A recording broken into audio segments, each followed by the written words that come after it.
Good day to you. I'm Daryl Woodhouse, and welcome to my short talk, which is going to educate you and give you some really simple but practical advice on how you can avoid burnout while still growing your business. And a lot of what I'm going to share comes from my own real experiences. I've burnt out, I've come back from that, but I've also got an interesting career where the earlier half was uh, in the corporate leadership world. So I've got a lot of experience with business strategy, leadership, building teams, product development, business development, long working hours culture. And then in 2012, I left the corporate world to start my first business. And I took that from startup to scale up within the first few years. So I've got experience having built my own business. And that business in itself involves providing business mentoring and scale up consulting services to businesses around the world, small, medium companies, and also large corporates. I've also got that experience and practice of helping other companies to grow and scale, but also whilst helping them ensure that they are doing that in a healthy manner and avoiding burnout and having a great life-work balance, because life can be too short. So more on my story later. In terms of what's in store for you with this short session, I'm going to start with some context about the importance of well-being, life-work balance, and how that relates to business work productivity, but also how mastering productivity at work can create a multiplier effect in helping us to live happier while still growing our businesses. And I'm going to give you some really great practical advice on that.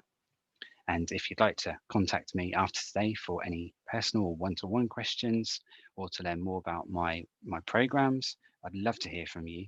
You've got my website address just on the screen here. Basically, it's darylwoodhouse.com. And also put my name into LinkedIn. You'll find out more about me and other companies I'm involved in there. Lots of recommendations. I'm very lucky and humbled to have won a few awards over the years. And you also found me on most of the popular social media avenues as well. If you'd like to follow and or subscribe, whether it's to YouTube or Instagram, etc., to get more regular live polls that I do, live webinars that I put on, short videos that I share, blogs, ebooks, lots of free resources for you. As we go through the next couple of slides, and as we go through these topics, I'd like you to just think of your circle of influence. So typically when we watch a webinar or we go on a course or we make decisions, it's very natural that we think of ourselves. But I just want you to think a little bit bigger than that. Many of you have teams.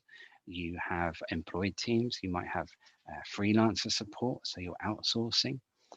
You have got customers who are also affected by COVID pandemic, suppliers who are affected. So I'd just like to think about the principles and the tips and the insights I share today, because you probably won't know some of this advice. And even if you do, how often are you applying it? If you are applying it consistently, then great, you'll know this works, you'll know the benefits. But I just want you to think about who else do you know that would benefit from this? Who can you pass this information on to help them, to help their life, to help them prevent burnout, or to help them be more successful in their job or in their business? And also just to be sensitive to the situations of other people in our team, suppliers, customers. Be sensitive to what might be going on in their world at the moment, either in their companies or at home because of COVID pandemic or something else. And just think about that and how you communicate and build rapport and check in on people. I think they can all do a lot more about that. Now, I get this a lot. We are all already too busy. Why should we watch to the end of this masterclass? Why should we listen? Why should we do anything differently after this?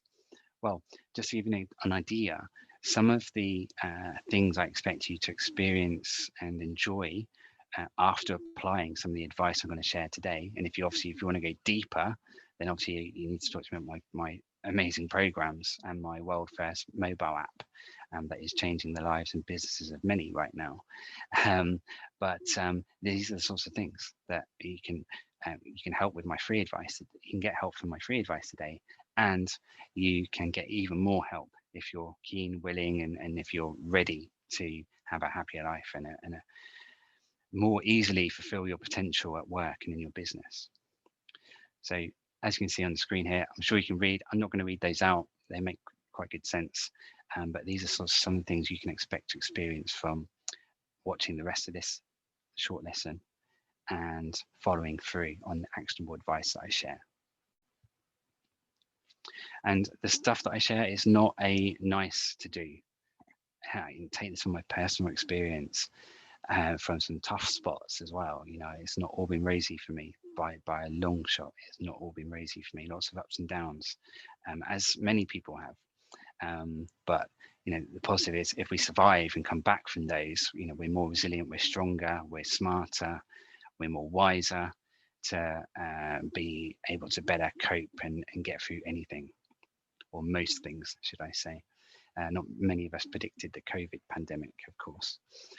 Now, this really is a must-have, and it's even the most successful, even the most strong people need help to fulfill their potential at work and in life. So if you think you're strong and you know it all, well, I disagree with that. We don't, none of us know everything. But if you look at your favorite sports athletes, your favorite sports teams, depending which sports you're into, they are brilliant at continuous improvement. And they don't just look at their weaknesses and try to fix their weaknesses. They're really good at looking at their strengths and really making time to focus on leveraging those strengths as best as possible, but also getting even better at those strengths. And I'm going to do a bit more on that later about how you can apply that in your business to gain some big wins, some big successes. And if you have a look at the bullet points in white, if you've not read those already, these are just some of the things that are kind of common themes in my clients at the moment, and attendees of my free webinars every month as well. So I hope that all or even some of these resonate with you. And if they don't resonate with you because you're in a good place, there's a very, very high chance that people that you work with, or some of your customers, or some of your suppliers, or maybe your other half are experiencing some of these things. Well, great. Watch this to the end and you'll be able to help them. You'll be able to give them some practical advice. Help make things a little bit easier for them. So just going to tell you a bit of a story now. It's a bit of my journey, which will hopefully help explain the context of how to avoid burnout while still growing a business and being productive. I mentioned earlier, I had that earlier corporate career. Wasn't from being particularly clever or intelligent. It was mostly from being ambitious and working really, really hard for long hours, and being really determined and persistent. And that's how I achieved some really great successes in my corporate career. And then obviously I then came and started my business, scaled that up again, working really hard, long hours. And that was kind of okay because at that point I was my own boss and it was my business, and I was really proud of the legacy that I was building. I was proud of the recommendations, the awards, the testimonials, building a business I loved, doing the work I love.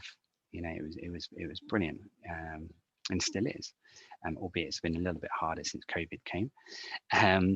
And there's a theme here because I was burning myself out for years, and my body was giving me many signs that it was burning out and that I was doing too much. But I chose to ignore those signs, and I kept going. And then it was when a personal or private tragedy happened for me that, because I was so tired and stressed and not particularly as healthy and resilient as I could be, because I wasn't making enough time for my fitness and my social life and relaxation and sleep.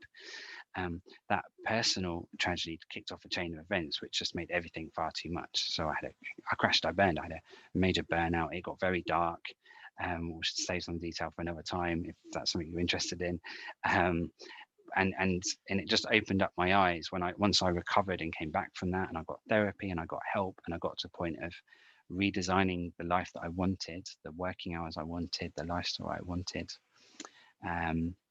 and then set the business goals and the business plan to make that life happen, to then achieve that, which included a 4-day working week, and where I was being even more successful at work and in my career than ever before.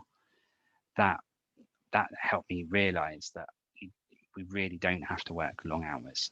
We really have to buy into my message and live and breathe working much smarter, really properly investing in skills, in productivity, getting better at team building, helping our staff play better to each other's strengths and weaknesses and tasks we don't like doing.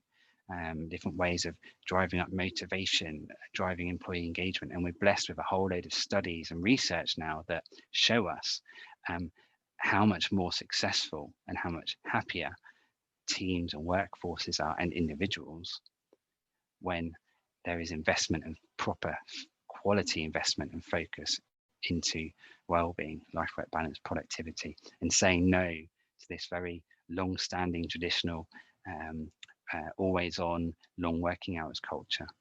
And I've experienced that, and I've experienced this other side, and it's so much better, so much healthier, and so much more successful. And it's not just me saying this now. There's lots of research to support this too, and I want that for everyone. My mission is to help millions of people to hear this message, and then to help them achieve that happier life and that greater success at work through these concepts, which I'm going to go into more detail on shortly. So hopefully that gives you a bit of a feel, but along the way I've got lots of experience, lots of ups and downs, and I put the best of those into my short talks, and of course into my more detailed one-to-one mentoring and group transformation programs. If you're not bought in yet to the concept of doing more for your well-being, life work balance, productivity, just to illustrate further, these are just some examples of worst case scenario, what does happen when this stuff isn't proactively managed or taken account of, when it's ignored. Some really serious stuff here, and I've experienced some of these myself, and it's really not nice. And many people don't come back from it. Many families, many businesses don't recover from the sorts of situations I'm talking about and also alluding to, sparing you some of the detail, because also we haven't got a lot of time today, so I've got to keep things moving quickly. Just going to throw a few stats at you. These are from one of my collaborations. We have Professor William Scott Jackson from the Oxford Centre for Employee Engagement, and he's got some incredible insights as an expert in employee engagement, employee happiness, well-being, productivity, and we've put a lot of our experiences and insights together to help business owners and larger organisations to be more well while still growing and being more productive. And these are just some good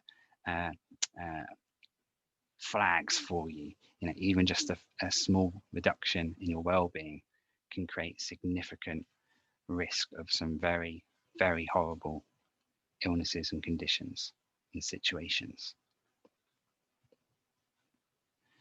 On the positive side, we're seeing more and more studies now that people who invest in employee engagement, whether it's big organizations or small ones, people who invest in employee engagement, which also involves better communication, better leadership, better teamwork, better listening, better acting to what we hear, being more sensitive and aware of different people's personal situations and being ready to support and be adaptable to those situations.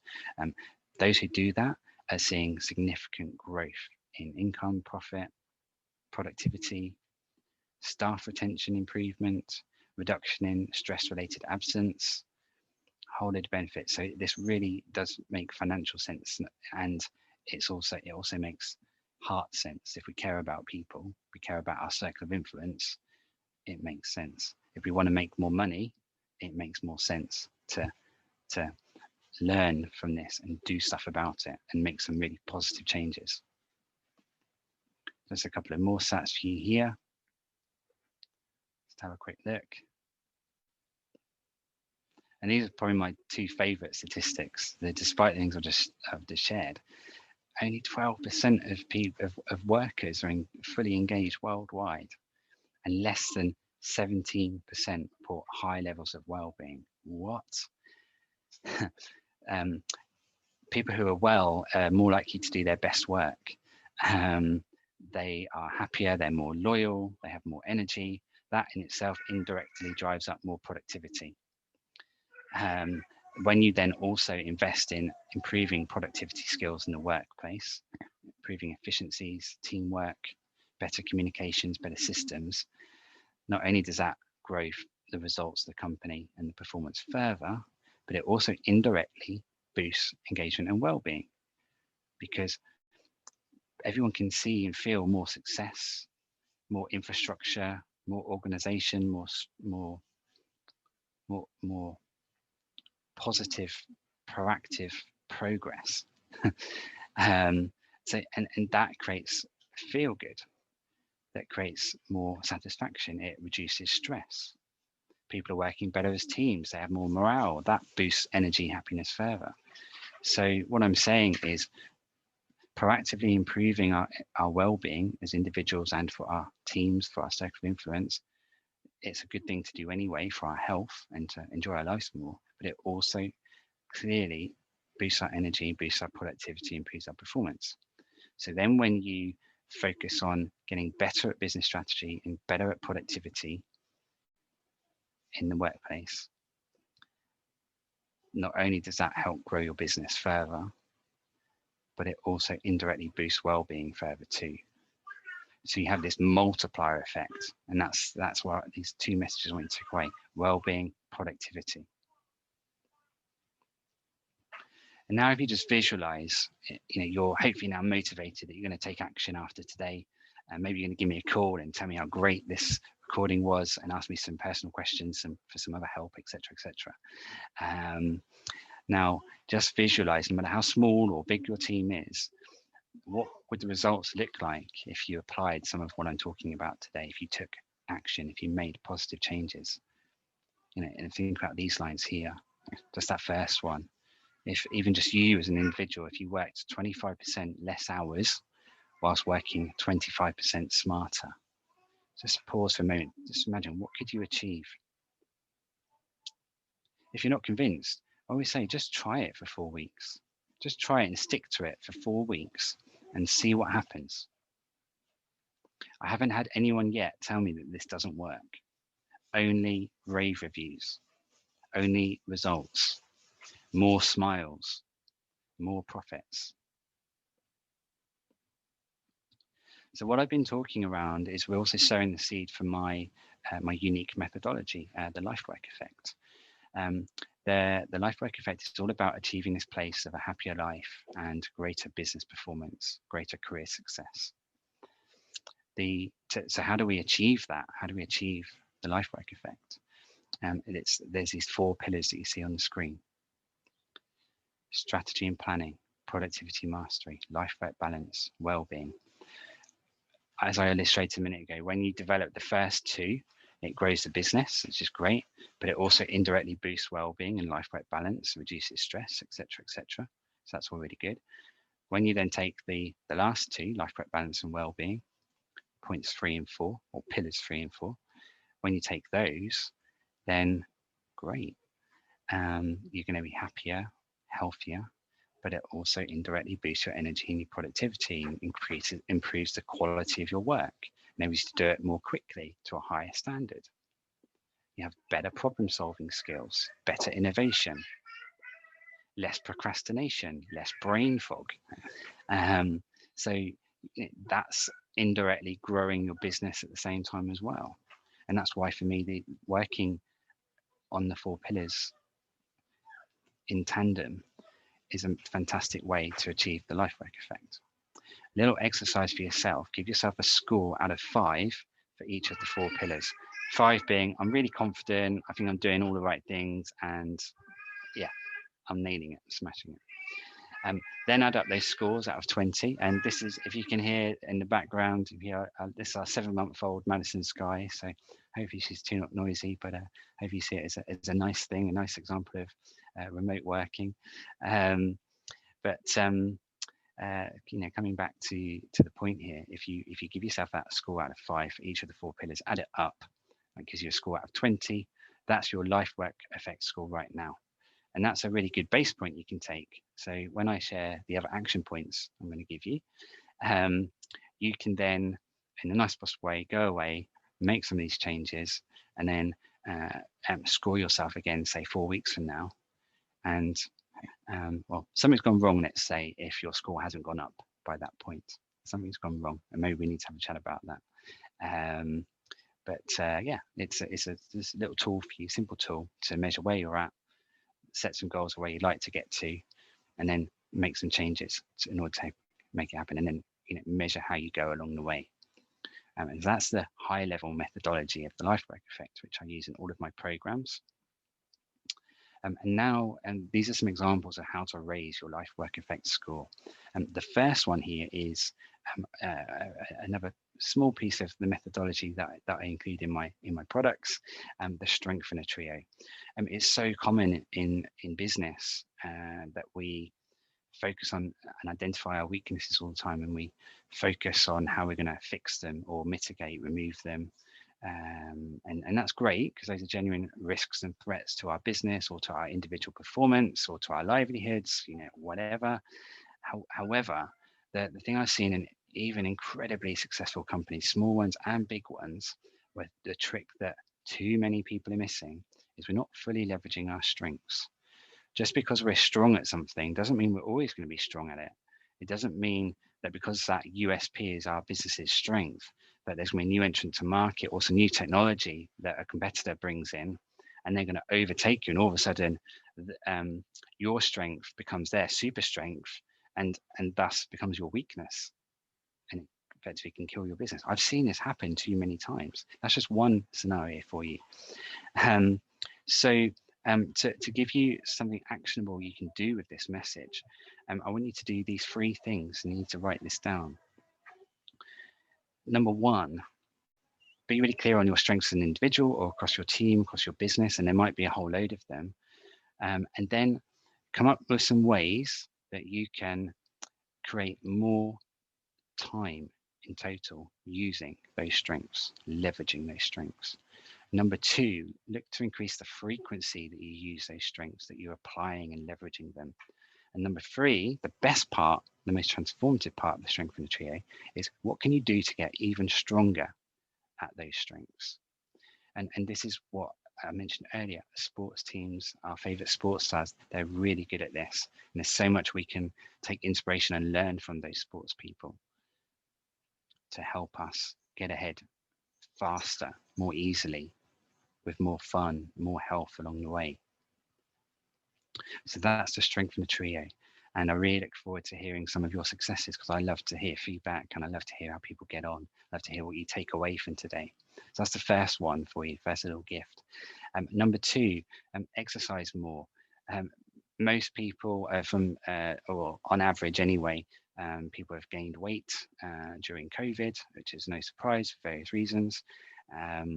So, a bit of a call to arms. We can all do more exercise, especially it helps when the weather's been really nice recently. But even if that's just an extra 5 minutes exercise a day, do that for 4 weeks. Check your measurements at the start and at the end. Check your mood, see how you're feeling. 5 minutes a day extra can make a big difference. And then you can go to 10 minutes, then you can go to 15. Which is great as well, especially if you're really busy or you're constantly tired and stressed. You don't necessarily have the energy. The other thing is just doing it first thing in the day, getting it out of the way, because that gives you a further energy and a productivity boost and sets your day up right. Then there's a WAT, W-A-T, walk and talk. Have a look at your diary for the next few weeks and just challenge yourself. How many of those really need to be video conferences, staring at a screen? How many of those can be, with a headset, walking outside in a safe environment, so no crossing motorways, a local park, even a quiet residential estate, and do your calls where you can combine fresh air, fitness, and good business at the same time. It makes such a difference for me when I do this, and it's better for our eye health, it's better for our brains. It's just a whole knock-on effect of really positive things, but also for the person at the end of the call. You can also do a lot of your meetings, as long as you're not relying on a professional PowerPoint presentation or something sensitive or highly confidential. It's amazing when I talk to even some of the most successful leaders and entrepreneurs that I work with, it's amazing to see how much of those meetings they have don't need to be on Zoom. Obviously accounting for confidentiality, sensitivity, etc., etc. So I'm just going to keep an eye on my timer. Okay, doing good. So there's all of those things to consider. And even some of your group meetings can be done on a group conference call line through a mobile phone and headset. And it's not that expensive as a cost per minute. So have a look into some of those, for example. And it's the cost of VoIP and technology, etc., that has made that much more affordable in recent years. Nurturing your energy, having more fun. If you don't feel like doing a task, or you're not feeling positive, you're dreading going into a meeting or doing a business task, just pause for 5 minutes, go for a walk, do something fun. If you don't like walking, do a bit of exercise, 100 push-ups, 100 sit-ups, get your blood pumping, get your energy going, go and eat something healthy, go and play with your kids, whatever. But just go and have some fun, because it gets you feeling really good. It gives you great energy and productivity boost, to help you get through that task more positively, more confidently, and more quickly. So really notice your energy levels, and just don't be afraid to pause just for 5 minutes to go and lift that energy. And 5 minutes in a bit busy schedule is easy. We can do it. Another one is about feeding the brain, drinking more water. We know about, obviously, ideally not smoking, and ideally not even drinking at all, but even a little, for special occasions stuff is obviously a treat and a good thing, and life can be too short, so don't cut out all the good stuff. But certainly one that seems to be a bit of an eye-opener with a lot of entrepreneurs that I mentor is making sure you have specific foods worked into your daily diet that are specifically good nutrition for your brain, things that are good for your brain health. Things like pumpkin seeds, blueberries, dark chocolate, fatty fishes. Depending on what you put with them and depending on your taste buds, those can be really delicious. And they don't cost too much to build into your daily diet. And there's other things too, but it's something for you to read up on. But we need our brains, so let's really look after them. Let's put more water into our bodies to help our brain and the rest of our body, and let's feed our brain with healthier stuff.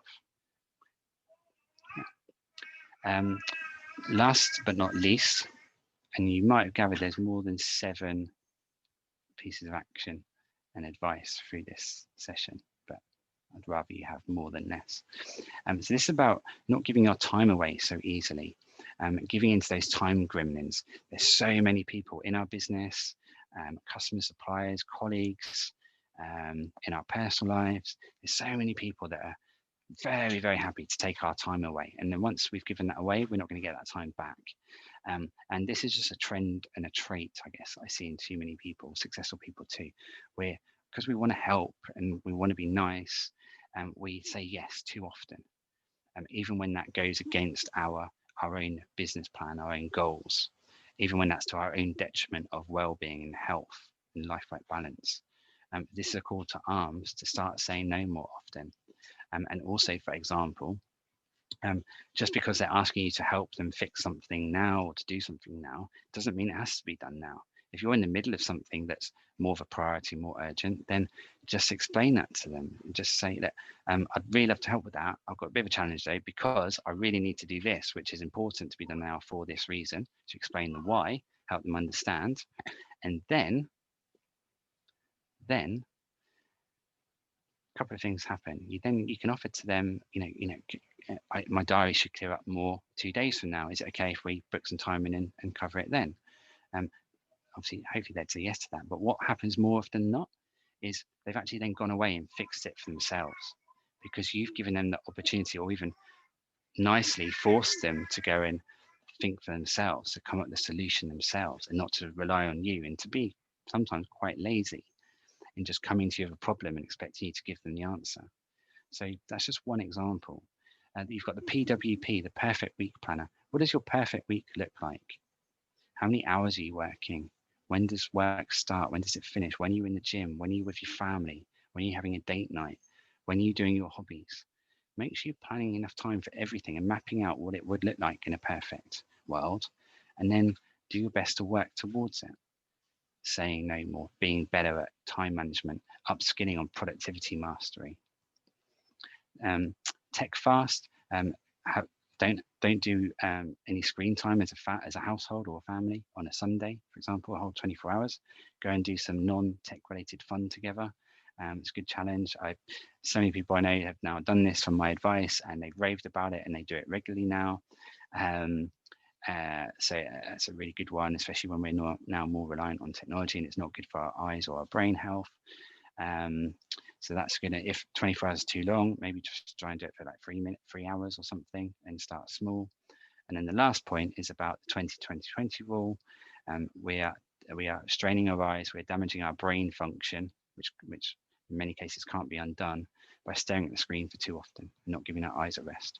So the opticians and eye experts say every 20 minutes, you and whoever you're on a Zoom meeting with should be looking away from the screen for at a distance of at least 20 feet for at least 20 seconds, 20-20-20. So I'm just doing this now.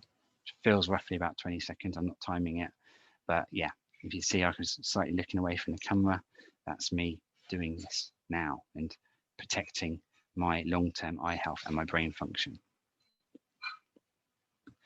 Now, there's a few little action points there just to get you started. That's not all the answers, but hopefully it does give you some really actionable stuff.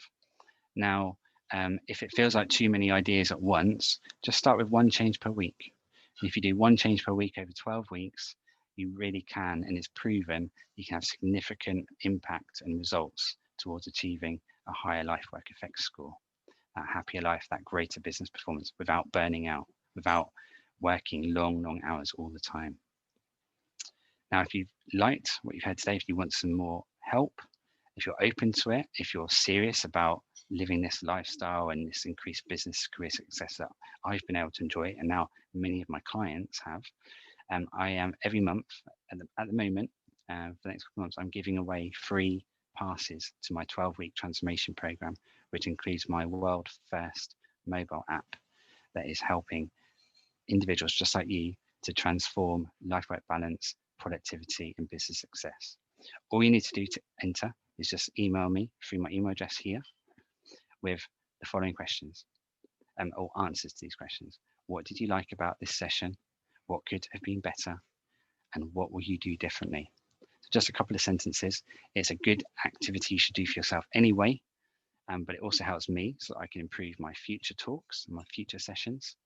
And you're going to get entered to win one of three free places on my program, which retails at 14.97 GBP. Furthermore, if you are not lucky enough to be pulled out of the prize draw, then you are going to qualify for a 50% discount for purchases before the end of July 2021. So it's a limited period, but there you go. That's an opportunity. I hope it helps. And you've got my website address there for if you want to reach out. If you want access to my other free resources, my videos, my blogs, they're all there to help you. I'm on a mission. I want you to be one of the millions of people that I am helping right now to be more successful whilst living happier, healthier, and having a better life-work balance. Thanks very much, and I can't wait to hear from you.